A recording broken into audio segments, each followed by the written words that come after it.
Welcome to Personal Finance Deep Dives, where we help you make your money work for you.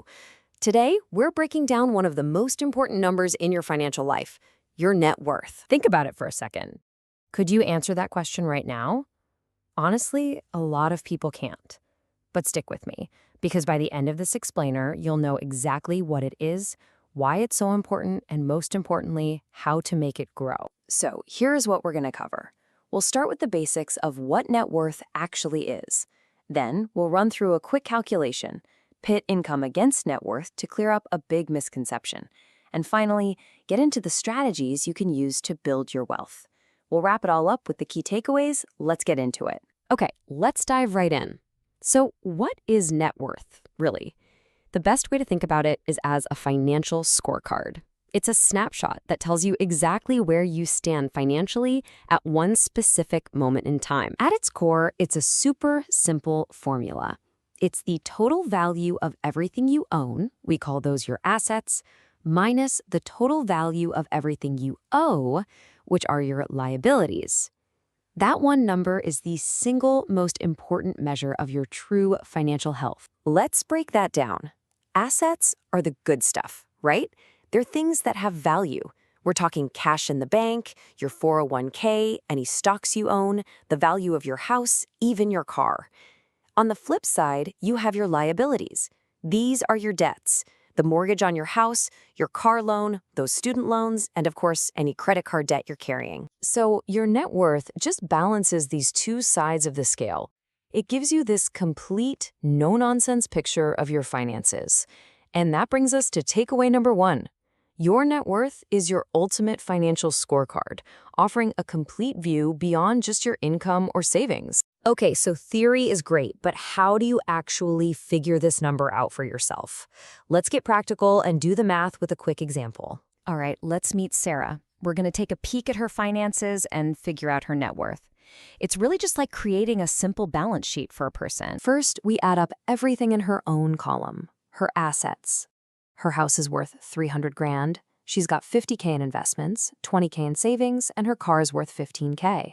That's a total of $385,000 in assets. Not bad. Now for the O column, her liabilities. She has a $200,000 mortgage, $30,000 in student loans, a $10,000 car loan, and $5,000 in credit card debt. That all adds up to $245,000. So we take her assets, subtract her liabilities, and there it is. Sarah's net worth is $140,000. See? Even with a good chunk of debt, her net worth is positive and pretty healthy. Now, this whole exercise brings us to a really crucial point, a misconception that trips up so many people. And that's the difference between having a high income and having a high net worth. They are not the same thing. It's so true, isn't it? We're taught to chase the bigger salary, but that doesn't automatically make you wealthy. It's not about how much you make. It's all about what you do with it. Let me show you what I mean by comparing two people. Okay, check this out. On one side, we've got Katie. She's a high earner, pulling in $150,000 a year. Awesome, right? But between her lifestyle and her debts, her actual net worth is just $20,000. Now, look at Lacey. She's a teacher making $45,000 a year. But she is a disciplined, savvy saver and investor. Her net worth? $250,000. So what do you think about that? Who's actually wealthier here? It's Lacey, hands down. It just goes to show you financial discipline will beat a high salary almost every time. And this story is the perfect illustration of this idea. Think of your income as your shovel. A bigger income just means you have a bigger shovel to build your wealth. But if you're not actually using that shovel to pile up assets, it doesn't matter how big it is. Your net worth is what actually measures the pile you've built. And that brings us to takeaway number two. A high income doesn't guarantee wealth. Building wealth depends on what you save and invest, not just what you earn. So you get it. Net worth is the number that matters. The big question now is, how do you make that number go up? Well, the good news is it's a simple equation, and you have control over both sides of it. Here's the game plan. The strategy is really a two-pronged attack. First, you attack your liabilities.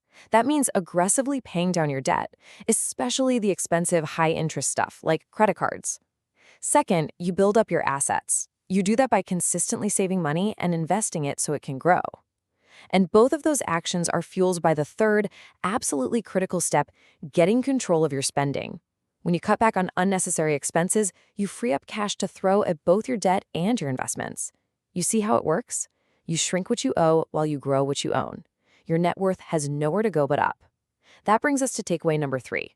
You can strategically grow your net worth by paying down liabilities and increasing your assets. All right, let's do a quick recap of everything we've talked about, because these really are the foundational ideas you need to build real wealth. Okay, takeaway number 1. Your net worth is your ultimate financial scorecard. It's the real measure of your financial health. Takeaway number 2. Don't get fooled by a big paycheck. A high income does not automatically equal wealth. It's what you keep that matters. And finally, takeaway number 3, you grow your net worth with a simple, powerful strategy. Pay down your debt and build up your assets. Keep these 3 things in mind and you'll be well on your way. So now you know the rules of the game. You know what the score is and how to improve it. The only question left is, what's your next move going to be? That's all for now, folks. Please like, share, and subscribe for more like this.